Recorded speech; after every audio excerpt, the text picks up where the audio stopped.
Drums, please.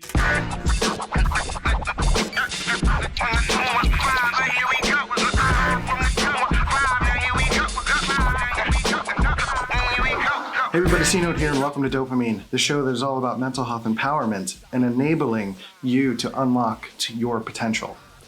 I'm still working on that line. That's kind of like path forward kind of thinking. Today I want to talk to INTPs about identity. Identity as an INTP, because INTPs, we don't talk a lot, or at least I see in the type community, in other videos about INTPs, and I don't think we talk about how introverted thinking is responsible for a sense of self enough. And that's what I want to dedicate this video to. Because we talk about INFPs or ENFPs with their FI, their introverted feeling, and that having a strong sense of identity. It's a little bit more obvious how that is an identity-focused thing for INFPs and ENFPs. But for INTPs and ENTPs also as well, TI, introverted thinking, if you have introverted thinking anywhere in your stack, that introverted thinking is responsible for your personal sense of identity. Now, we do it through a logical lens. We do it through direct language and interpretation of language and our thoughts and our sort of objective approach to try to figure out how to analyze people's behavior and situations and things like that. But introverted thinking is in large part tied to identity, because when we're working through big problems, it's like we have an identity crisis, or at least for me. I'm going to talk about my perspective and my situation. For me, when I struggle to figure something out, it feels like an identity crisis. Now, I only say that because of my experience. I'm almost 35 years old. I've done a lot of travel. I've had a lot of experience, and especially over the last 2 years, I've done a lot of SI-related growth, introverted sensing of the tertiary function. And really, that has brought a lot of my identity aspects of who I am to the forefront. I think about a lot of younger INTPs, including myself as a younger INTP, I'd say like 20 or younger, and really being in this space of, which is not universal. I mean, you could be, I'm just saying younger, generally speaking. But I know young INTPs, we can kind of seem, homogenous in a lot of ways. We can be very similar in our type of thinking. You know, you kind of get into this nihilistic space where you start to think absurdly, you start to judge people's behavior, and when you start to see patterns like I do in terms of having a YouTube channel, seeing a lot of repeated comments, getting to know INTPs, and really focusing on INTPs. Like, the more that I've focused on INTPs, the more that I notice these patterns in behavior. It's kind of like when you buy a new car, suddenly you see that car everywhere on the road, right? So now that I'm doing more in-depth learning about myself as an INTP, I see these examples of my past self, my current self, and potentially my future self everywhere. So my past self as a young INTP, you know, I see patterns in how a lot of young INTPs are very similar. You know, it's very straight-faced. There's not a lot of movement, not a lot of play. You know, we haven't really yet formed an identity. And our identity is just thinking, right? Our identity is just using our logic. And over time, your identity morphs and changes as you experience new things. Experiencing life, you know, especially when you have like a lot of INTPs go through in their 20s, this like burning your life down and doing something completely different kind of thing. Or they go towards like recreational drugs, which I don't recommend. What you really need to do is probably just burn your life to the ground and go do something else. What's really happening is just this desire to experience more, because we're trying to fill out and create a cumulative sense of identity. We're trying to build upon who we are. So the more experiences we have, the more that we have to think about, the more that we have to make decisions about. And our ability to make decisions, how we make decisions, what we care about, and what we end up wanting to express becomes a part of our identity as an INTP.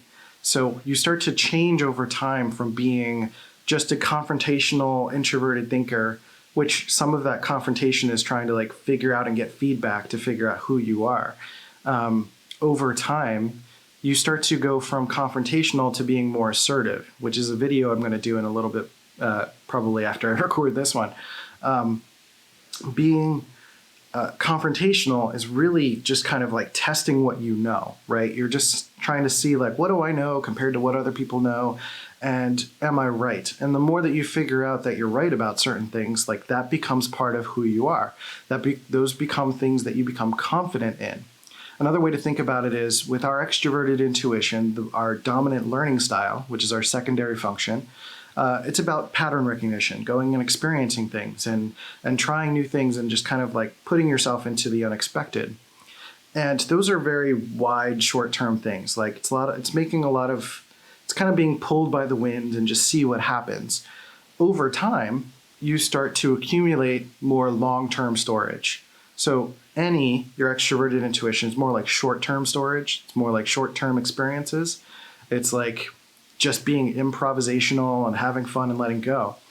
And your SI, over time, particularly when you get in your 30s, that seems to be the pattern at least, you'll take time to really think about and reflect on those experiences and be able to put those things into long-term storage, into your SI, and they become a really strong part of your internal personal code. I've got videos about your internal code. Certainly just search for that. And over time, that becomes a little bit more hardwired into who you are. And then that becomes, what you kind of understand, how you think, what you express as an INTP. And, which comes out through your extroverted feeling when you're talking on camera and stuff like that, or giving speeches or writing things or whatever the case may be. Focus, camera, focus. There we go. It's kind of like, okay. So what I'm trying to say is that by getting into all of these kind of like other functions, to getting into new experiences, and then eventually putting some things into your long-term storage to look for the patterns in your life as to what's been important to you, what has mattered to you, what have been peak experiences to you, those things become consistently rewired into your introverted thinking. It sort of dictates how you think and what you think about over time. So if we as INTPs just, come out of the womb and we sit in a dark room, we'll probably all think about generally the same things. But as we experience life, those thoughts become different. Those thoughts start to morph and change, and you develop new skills around your thinking. You develop the ability to do more complex thinking. And that skill development, that ability, that competency becomes a strong part of your identity, who you are. That's why we become so sensitive about getting things wrong or wanting to be seen as competent, because competency is part of our identity. Wanting to be intelligent or wanting to be helpful, really. Helpful and reliable are really what we're trying to do as INTPs. At least, again, I'm speaking from my experience. So think about that for yourself and think about how that relates to you and your experience. I'm working on some materials that are going to differentiate between sort of younger INTPs, mature INTPs, versus more dramatic and empowered INTPs. By dramatic, I mean kind of stuck and dependent, versus empowered, meaning like self-awakened INTPs. So some of those materials are coming in the back end. So if you want to sign up for our email list, you can be the first to get those when they come in.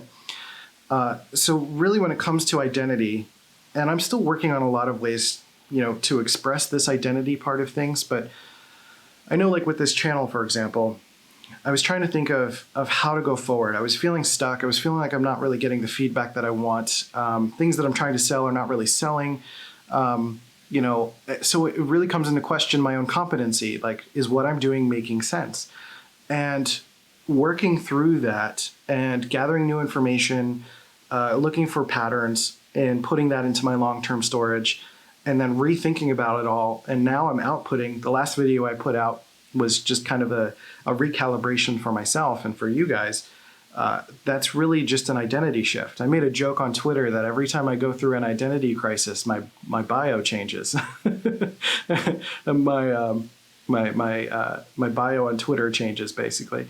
And that's really what happens, is like you figure something out and something clicks and you're like, okay. And then you move on to the next thing. And it's almost as if this happens on a daily basis. And INFPs will say the same thing from a feeler's perspective. They will say that they're constantly going through this identity crisis, but for them, it's more about their narratives and what they tell themselves and their sense of self. And identity is really just owning who you are, being confident in who you are, and really just resting into a personal sense of self. It's just, you know who you are, you know some aspects of what you appreciate. Some things are going to keep changing and keep evolving. And I think sometimes that's scary for INTPs. I think we instinctually know unconsciously that that's what happens, because this process is tough. Sometimes it is rough to make big changes because there's a lot of thinking involved. And taxing, it can be taxing to the brain if you're having to push and think for a long period of time. Even as an INTP, thinking about yourself and your identity is a lot harder than thinking about, how to fix code or solve a problem for someone else. So to think about what we need is a challenge unto itself. But I assure you, you'll be okay. It just takes time. It takes, and over time you get a little bit better at it. You are getting through this flow of different functions a little bit smoother. I know how it feels in my body now when I need to go and explore and go do new things. I know what my brain feels like when it's taxed and I need to move on, right? And that's part of the introverted sensing growth eventually, is being able to get in tune with your physical internal senses of what it feels like for you to need something. So for me, sometimes I need to express. I'm long overdue to talk on camera. It's been a few weeks now. And I got to do a podcast episode, but I'm ready. I'm primed. I've done a lot of thinking, and now I got to purge it all. So getting in tune with your identity is getting in tune with your needs, getting in tune with what kind of maintenance you need to do in your life for yourself, what kind of rituals you need to do for yourself, what are the things you enjoy, the music you enjoy, the anime or TV shows or video games or whatever that you like to experience. What are the things that you want to continue doing and practicing, right? So, this is going to, again, vary depending on your age and your experience, right? Like being a younger INTP who is still learning, still growing, you still have life to experience. It doesn't mean you're stupid. It doesn't mean you're any lesser of a person. It just means, it's time for you to go out and do things after a certain while. There's kind of like the basics of the human experience that you figure out. And then after a while, there's this compulsion to just be like, okay, I'm ready to go experience other things now, other brains, other